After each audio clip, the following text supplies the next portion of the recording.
What is going on, everyone? This is Eric coming at you from just outside of Hartford, Connecticut, and today we are going to be continuing with the 2021 MLB season recap. This video will be focusing on the NL West and is the last of the videos. I hope you guys enjoyed the series.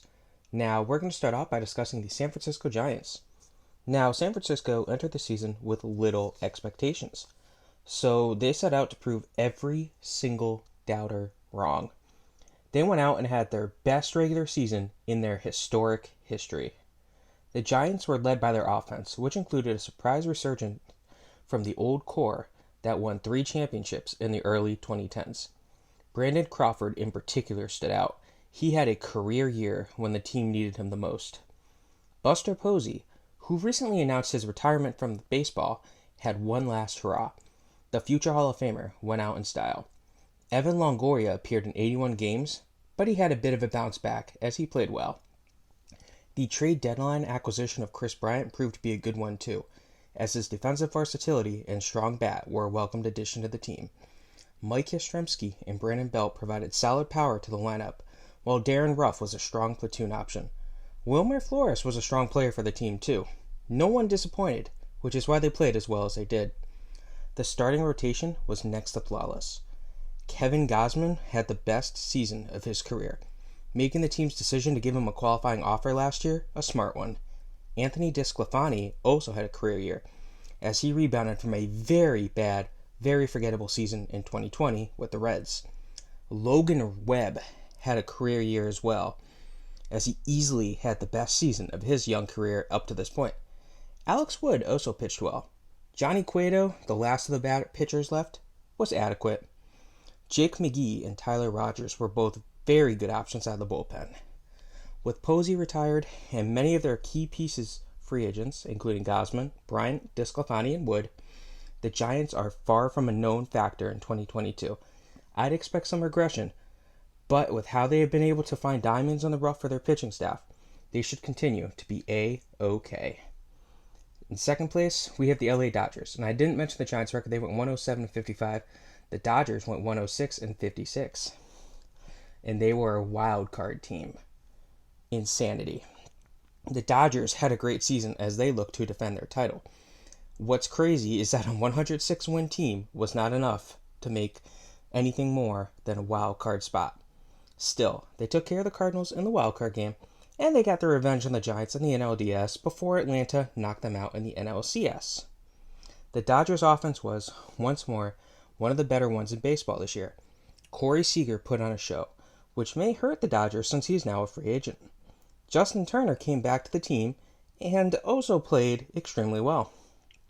Max Muncy looked like one of the best infielders in the game at times, but he did get hurt at the end of the year. Mookie Betts missed 40 games, but he looked great when he was playing. Speaking of injured players, A.J. Pollock had a great bounce back year when he was on the field. Will Smith continues to be one of the best catchers in baseball, too, on a per-game basis, though. And Trey Turner was, arguably, the best player in baseball for the final 2 months of the season. He was a great addition at the deadline. Albert Pujols was, honestly, a great player off of the bench in a reserve role, and Chris Taylor was also a great piece off of the bench, but he did start a lot of games due to injuries as well. So he cannot be understated. One of the names notably missing from this crew of players I listed, though, Cody Bellinger. Bellinger had an awful year. While he only appeared in 95 games, his numbers were way down. He only hit 10 homers, while he had an average way below the Mendoza line. He hit 165. Yikes. Let's hope that he can rebound from this awful season. On the pitching side, Walker Buehler showed up. He is now this team's ace of the future. There are no longer any questions about that. He had an amazing season and put durability concerns to the side. Max Scherzer was also nothing short of dominant in his 2 months as a Dodger as well. He is a finalist for the NL Cy Young Award for a reason. Julio Urias went 20-3 as a pitcher this year. His ERA was below 3. If Buehler goes down, he is more than capable of being an ace for this team. Heck, he'd even be the unquestioned ace on most pitching staffs. Then we have Clayton Kershaw. He played very, very well, but he only made 22 starts due to injuries. He is now a free agent. Let me address the elephant in the room, of course. Trevor Bauer. On the diamond, Bauer was electric. He was exactly what the Dodgers were hoping to get when they inked him this past offseason. However, in late June, he was placed on the restricted list for alleged assault. This is all that we will say at this point in time. Kenley Jansen and Blake Treinen were both very talented relievers this season. Now, for the offseason, the Dodgers have three priorities. Fix Cody Bellinger. I don't know if there's an actual problem, or if it was just a confidence, or if his shoulder is still hurting him from the World Series last year, or NLCS, but fingers crossed they can fix him. Number 2, decide if they're okay with starting Gavin Lux or Chris Taylor as a middle infielder / letting Corey Seager walk. And the third thing, figure out the Trevor Bauer situation. Honestly, I don't think Kershaw will walk. I just can't see it. But Scherzer just might. Next, we have the San Diego Padres, who finished 79-83. So the Padres entered the 2021 season with World Series aspirations. Unfortunately for them, they failed to even win 80 games. The 2021 Padres could get a video of their own, but they won't. There's enough videos about Padres this year. First, let's look at the offense. Fernando Tatis Jr. was amazing, as always, this year. He showed that he is still a superstar in baseball. Unfortunately, he did deal with a shoulder injury that sidelined him for 32 games and somewhat limited him as a player, but he was still elite when he played. Manny Machado may not have hit 30 homers, but he was a welcomed power bat in the lineup. He helped the team when Tatis was out. Jake Cronenworth was the third and final Padre who hit 20 or more homers. Trent Grisham had a decent season, but like Tatis, he battled injuries throughout. Tommy Pham and Will Myers were slight letdowns. The two had high expectations, and as they both ended the season, they failed to truly impress. Ha-Seong Kim was elite defensively, but his bat failed to carry over from the KBO. So there are some slight problems there, but could be worse. So, yeah. Now he has the potential to improve it, but will he be able to? That's a question for a later year. Lastly, we have Eric Hosmer.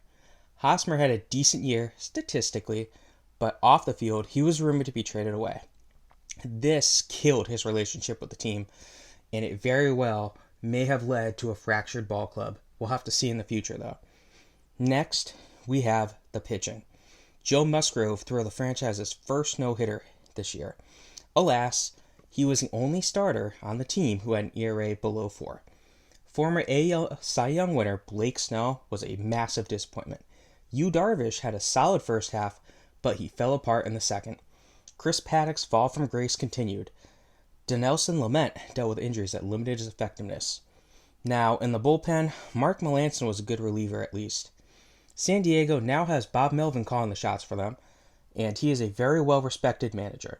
This, coupled with a hopefully healthy Tatis and the return of Mike Clevenger, who missed all of the 2021 season, makes San Diego's upside for 2022 look as bright as ever before.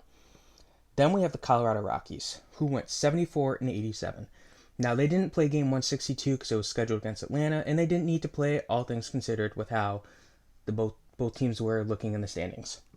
Now, before stepping foot on the baseball field, Colorado traded away Nolan Arenado, signaling their intention to rebuild the team. With Arenado gone, Trevor Story stepped up. He became the Rockies' best offensive player, although that may have ended his tenure with the club, as he is now a free agent. C.J. Cron was a late signing, but he thrived in the Rocky Mountains, having the best year of his career. Ryan McMahon's bat finally caught up with his glove, as he had the best hitting season of his career to this point. Brendan Rodgers showed that he has the potential to be an everyday second baseman or shortstop, depending on what they do this offseason. Elias Diaz and Garrett Hampson had solid years. Unfortunately, Charlie Blackmon's bloated contract stops me from praising him, although he did have a respectable .270 average this year. With a team like this, it's hard to find any disappointments offensively. The Rockies always have problems finding pitching, though, and it's not hard to figure out why. I mean, they play in Coors Field. German Marquez started off the year in rough shape, but he rebounded and ended it with solid numbers, considering the Coors effect. If anything, he was ultra reliable and a good innings eater. Kyle Freeland showed promise too. Everyone else was mediocre on a good day. Without a doubt, the Rockies had the worst bullpen this year in baseball. You want to know how bad they were? They blew 30 saves. 30 save opportunities on 63 chances. That's 2020 Phillies incompetent. Awful. The Rockies are in rebuild now. They do not have the prospects in their system to look forward to at this point in time. But hey, at least Ian Desmond's contract is off the books now. And in last place, we have the Arizona Diamondbacks, who went 52 and 110. And I didn't mean to chuckle there. It's just so crazy. Full disclosure, I don't mind the Diamondbacks. Actually, I do have a thing of Diamondbacks memorabilia in my house. So, yeah. So the Diamondbacks enter the season with medium expectations. People thought there'd be a chance of them to do something this year. But unfortunately, they did not. They underachieved. The team was awful. Offensively, Eduardo Rodriguez led the team in a few categories, like homers and RBIs. The problem? He was traded away at the deadline in July. Yeah. Ketel Marte and Carson Kelly were each solid, but both dealt with injuries that limited them to under 100 games each. I guess Pavin Smith had his moments, though. This team was just plagued by disappointment. David Peralta is not worth his salary. Nick Ahmed and Christian Walker underwhelmed. The pitching was not much better. The good? Tyler Gilbert threw a no-hitter in his first MLB start. So there's that. He had been a reliever prior, though, so he had played some games. And Madison Bumgarner also threw an unofficial no-hitter in a doubleheader. He threw a 7-inning no-hitter, but it will not count for the records for some reason. I think that it should count. The bad, pretty much everything else. Outside of Gilbert, who only made 6 starts and 3 appearances in the bullpen, no starter had an ERA below 4.25. Zach Gallen was hurt for most of the year, but, when he played, he wasn't all that effective. No reliever had more than 6 saves. There isn't much to say about Arizona. Just embrace the rebuild, honestly. Do you see why I constantly trash the Mad Bum signing yet? Now, in retrospect, I undercredited the Giants, but a team with Gabe Kapler at the helm, I'm a Phillies fan. Are you guys surprised? I mean, I don't think anyone really saw them doing this good. The Dodgers did about as well as you can expect, and I'm pretty happy for them. It's a good team, and Trey Turner is a great player that I'm very happy for, and I hope he gets a chance to get another ring. San Diego. I don't know what happened in San Diego. I think the Eric Hosmer thing and the fact that Tatis was injured just demoralized the team entirely, and they just gave up on the season. Colorado played much better than I was expecting, so I'll give them a lot of credit there. And Arizona, I'm shaking my head. They finished 22 and a half games behind Colorado, and Colorado was supposed to be the basement dweller in this team.